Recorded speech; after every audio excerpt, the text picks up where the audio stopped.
ఒక ఊరి చివర పెద్ద చెట్టు మీద కాకిరాజు కాకిరాణి నివసించేవారు. వాళ్లకు పిల్లకాకుల గుంపు ఉండేది. కాకిరాజు చాలా తెలివైనవాడు, రాణి మంచి వంటకారిని.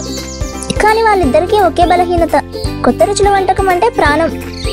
ఒక వేసవి మధ్యాహ్నం ఊరి బజార్లో పానీపూరి స్టాల్ వద్ద బాగా రద్దీ ఉంది. మన కాకిరాజు కూడా దానిని చూసి ఆసక్తి పడ్డాడు. దగ్గరగా వెళ్ళి వాసన చూశాడు. ఓ, మసాలా వాసన కాసేపు ముక్కులో గాలి వేసినట్టు అయింది. రాణి, మనం కూడా పానీపూరి తినాలి అన్నాడు.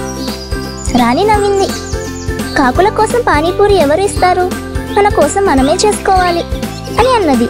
ఇక ఇద్దరు మామిడి చెట్టు కింద ఒక చిన్న సమావేశం పెట్టారు.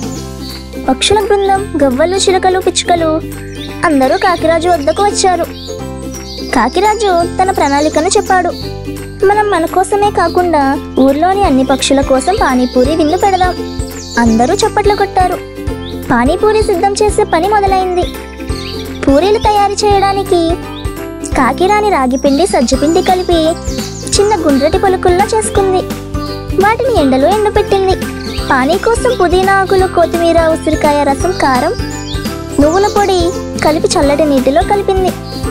పూరీలో వేసే మిశ్రమం కోసం మొక్కజొన్న గింజలు, సజ్జ గింజలు, పప్పు ఇవన్నీ కలిపి ఉడికించి ఉప్పు, నిమ్మరసం, తేనెలో కలిపింది. ఒక పక్క పూరీలు ఎండుతుండగా మరో పక్క కాకిరాజు పుదీనా ఆకులు తేవడానికి పొలానికి వెళ్ళాడు. అక్కడ గవ్వల బృందం సహాయం చేసింది. చిలుకలు తేనె తెచ్చి ఇచ్చాయి. పిచ్చుకలు చిన్న చిన్న గిన్నెల్లో నీటిని మోసుకొచ్చాయి. విందు రోజు రానే వచ్చింది. చెట్టు కింద పచ్చని ఆకులు అమర్చారు. వాటి మీద బంగారు రంగులో మెరిసే పూరీలు, పక్కనే ఆకుపచ్చగా మెరుస్తున్న పానీ గిన్నెలు ఉన్నాయి. మొదట గువ్వలు వచ్చి రుచి చూశాయి. చిరుచిరు అద్భుతం అని కూసాయి. చిలుకలు ఒక పూరీ నోట్లో వేసుకొని కాస్త గిలగిలా కొట్టుకున్నాయి. అయ్యో, కారం బాగా ఉంది, కానీ రుచిగా ఉంది అని నవ్వాయి. పిచ్చుకలు మృదువుగా పానీ తాగుతూ ఆనందపడ్డాయి. తర్వాత కొంగలు, హంసలు కూడా వచ్చారు. వారు పెద్ద పూరీలు కొరకడంతో కాకిరాణి ప్రత్యేకంగా పెద్ద ఆకు పూరీలు తయారు చేసింది. అంతా పూరీలు, పానీ తింటూ నవ్వుతూ పాటలు పాడుతూ విందు జరుపుకుంటున్నారు. ఇదంతా ఊర్లోని మనుషులు కూడా చూశారు.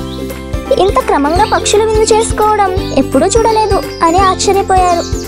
ఒక చిన్న పిల్లోడు దగ్గరికి వచ్చి, నాకు కూడా పానీపూరి ఇస్తారా అని అడిగాడు. కాకిరాజు హాస్యంగా, నీవు తింటే మాకు తక్కువైపోతాయి అన్నాడు. కానీ రాణి మంచిదానిగా కొన్నిటిని ఇచ్చింది. ఒక సరదా ఘటన. ఒక పూరి నీటిలో ఎక్కువసేపు నానడంతో మృదువయి పగిలిపోయింది.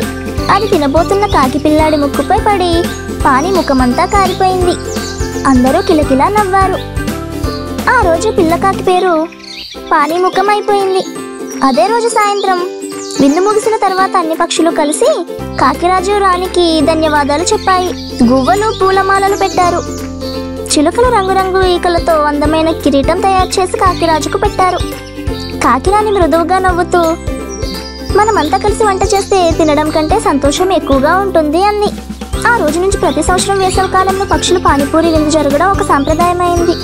కొత్త కొత్త రుచులు, కొత్త స్నేహాలు, పక్షుల మధ్య ఆనందం చెట్టు కింద కలిసిపోయాయి. దీనిలో నీతి ఏంటంటే, పంచుకోవడం వలన ఆనందం రెట్టింపు అవుతుంది. కలిసి చేసిన పని ఎప్పుడూ తీపి జ్ఞాపకాలు మిగులుస్తుంది.